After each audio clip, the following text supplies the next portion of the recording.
अस्सलाम वालेकुम नाजरीन। कलेजी यानी जानवरों के जिगर को अक्सर लोग शौक से खाते हैं और इसे एक सेहत बख्श ग़िज़ा मानते हैं, और इसी वजह से अक्सर ख़वातीन हमल के दौरान भी कलेजी को खाना पसंद करती हैं, ये सोचते हुए कि शायद इससे पेट में बच्चे की नशोनुमा बेहतर होगी।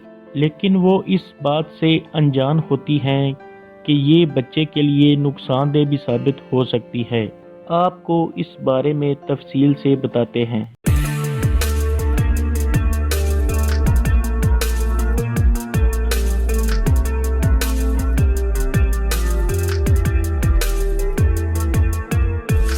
नाजरीन, कलेजी ग़िज़ाई अज्जा से भरपूर होती है, तो फिर कैसे ये इंसान की सेहत के लिए मुज़र है और हामला ख़वातीन के लिए नुकसानदेह क्यों है?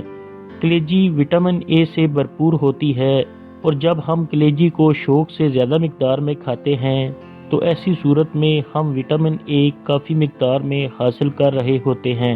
विटामिन ए काफ़ी सारी ग़िज़ाओं में पाया जाता है, लेकिन जब कलेजी खाने की सूरत में विटामिन ए नॉर्मल से ज़्यादा मिक़दार में जिस्म में जमा होना शुरू होता है तो ये हड्डियों की कमज़ोरी का बायस भी बनता है, और हामला ख़वातीन में विटामिन ए की ज़्यादा मिक़दार नुकसानदेह है, और ऐसी ख़वातीन के बच्चे अक्सर पैदाइशी तौर पर दिल या दिमागी बीमारियों का शिकार होते हैं। और ऐसा भी होता है कि विटामिन ए की ज़्यादती हमल के ज़ाया होने का बायस भी बनती है।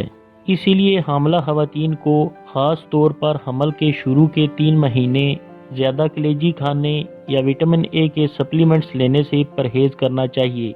विटामिन ए इंसान को ख़ास तौर पर अंधेपन से बचाता है और कुदरती तौर पर ग़िज़ाओं में मौजूद होता है, इसलिए कभी भी खुद से इसके सप्लीमेंट्स ना लें, बल्कि ज़रूरत महसूस हो तो डॉक्टर से मशवरा करें। हमल के दौरान भी इसकी ज़रूरत होती है, लेकिन हामला ख़वातीन डॉक्टर की हिदायत से ही इसके सप्लीमेंट्स लें, वो भी हमल के पहले 3 महीने के बाद। और हमल के पहले 3 महीने ज़्यादा कलेजी खाने से भी परहेज़ करें, क्योंकि इसमें विटामिन ए काफ़ी मिक़दार में मौजूद होता है।